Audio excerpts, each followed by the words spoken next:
아침 말씀.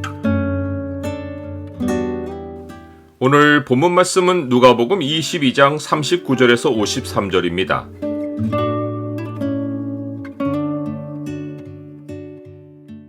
그리스도 안에 있는 자는 하나님의 진노를 피한다. 오늘 본문을 죄의 창으로 보면 우리를 위해 죄가 되신 예수님의 모습이 어떠한지가 보입니다. 죄의 창을 보여주는 구절은 22장 42절입니다. 이르시되 아버지여, 만일 아버지의 뜻이거든 이 잔을 내게서 옮기시옵소서. 그러나 내 원대로 마시옵고 아버지의 원대로 되기를 원하나이다 하시니. 유월절 먹기를 마치신 예수님은 밖으로 나가셔서 습관을 따라 감람산에 가셨습니다. 예수님이 습관을 따르셨다는 것은 예수님이 예루살렘에 들어오신 후 낮에는 성전에서 가르치시고 밤에는 예루살렘 밖으로 나가셔서 감람원이라고 하는 산에서 쉬신 것을 의미했습니다. 유월절이 있는 무교절의 7일 기간에는 10만 명에 이르는 유대인들이 한꺼번에 예루살렘으로 몰려들었기에 밤이 되면 사람들은 근방에 있는 산으로 흩어져 밤을 지내었습니다. 예수님은 그곳에 이르시어 제자들에게 유혹에 빠지지 않게 기도하라 라고 말씀하셨습니다. 그러신 후 조금 떨어지셔서 무릎을 꿇으시고 기도하셨습니다. 예수님은 하나님 아버지께서 아들을 땅에 보내신 마지막 사명을 감당하려고 하셨습니다. 그것은 스스로 우리를 대신하여 죄가 되시는 것입니다.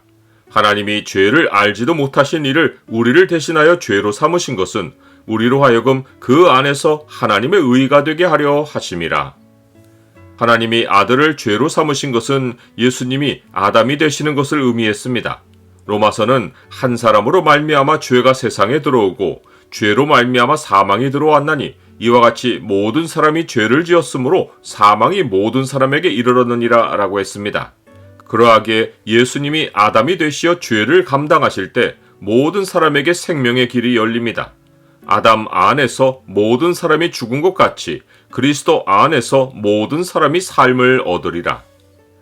예수님이 제자들에게 유혹에 빠지지 않게 기도하라 라고 하신 것은 겟세마네에서 일어나는 일이 아담이 유혹을 받은 에덴 동산의 상황인 것을 암시하신 것입니다.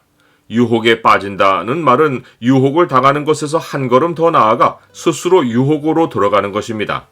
하와와 아담의 경우가 그러했습니다. 사탄은 그들을 유혹했지만 선악을 알게 하는 나무 실과를 따먹은 것은 하와와 아담이 자기들의 생각으로 충분히 고려한 후 스스로 행한 일이었습니다. 이들이 사탄의 유혹에 발을 들여놓은 원인은 기도하지 않아서입니다. 그 사실이 예수님의 말씀에 드러나 있습니다. 누군가는 에덴 동산에서 기도가 있었는가 하겠지만 하나님은 영이시기에 창세 이래로 하나님과의 소통은 오직 기도로 이루어집니다. 제자들 가운데는 누구도 예수님이 아담이 되시는 일에 동참할 수 없었습니다. 이는 그들이 깨어 기도하지 않고 슬퍼하는 가운데 모두 잠들었기 때문입니다. 죄가 되는 일은 오직 예수님만 하실 수 있는 일이었습니다. 예수님은 우리를 위해 죄가 되시는 일을 이런 기도로 시작하셨습니다. 이르시되 아버지여, 만일 아버지의 뜻이거든 이 잔을 내게서 옮기시옵소서. 이것은 아담의 절규였습니다. 아담에게 사망이 선포된 후 아담은 에덴 동산에서 내쫓겼고 생명나무로 가는 길은 차단되었습니다. 예수님의 이 기도로 보아 아담은 이 현실을 받아들이지 못하고 하나님의 진노를 옮겨달라고 울부짖었습니다. 예수님은 공생애를 시작하시며 광야에서 시험 받으실 때 아담이 실패했던 모든 시험을 물리치시고 하나님 백성에게 회복의 길을 여셨습니다. 그러나 겟세마네에서 예수님은 이보다 더 근본의 문제로서 하나님의 진노 앞에 서 있는 아담의 문제를 해결하셔야 했습니다.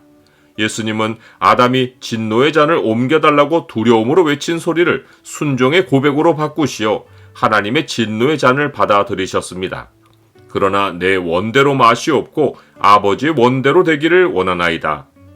천사가 하늘로부터 예수님께 나타나서 힘을 도왔고 예수님은 힘쓰시고 애써 더욱 간절히 기도하셨습니다. 그 결과 예수님의 얼굴에서 핏방울 같은 진한 색의 땀이 뚝뚝 떨어졌습니다. 이 모습은 사람으로는 하나님과 분리되는 고통의 무게를 견딜 수 없고 하나님의 은혜와 하나님을 온전히 의지하는 기도로만 짊어질 수 있다는 사실을 보여주었습니다.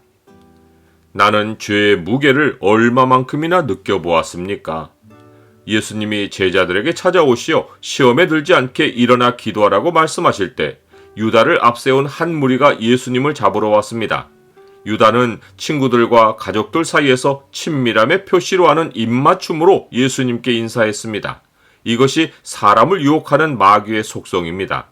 베드로는 칼을 휘둘러 대제사장의 종을 쳐서 오른쪽 귀를 떨어뜨렸는데 예수님은 그 종의 귀를 만지셔서 낫게 하셨습니다. 이것은 예수님이 스스로 하나님의 진노를 지실 뿐 아니라 원수도 하나님의 진노에 맡기시는 모습을 친히 보여주신 것입니다. 우리가 하나님의 진노를 피할 길은 오직 우리를 위해 죄가 되신 주 예수 그리스도를 믿는 것입니다. 내 사랑하는 자들아, 너희가 친히 원수를 갚지 말고 하나님의 진노하심에 맡기라. 기록되었으되 원수 갚는 것이 내게 있으니 내가 갚으리라고 주께서 말씀하시니라.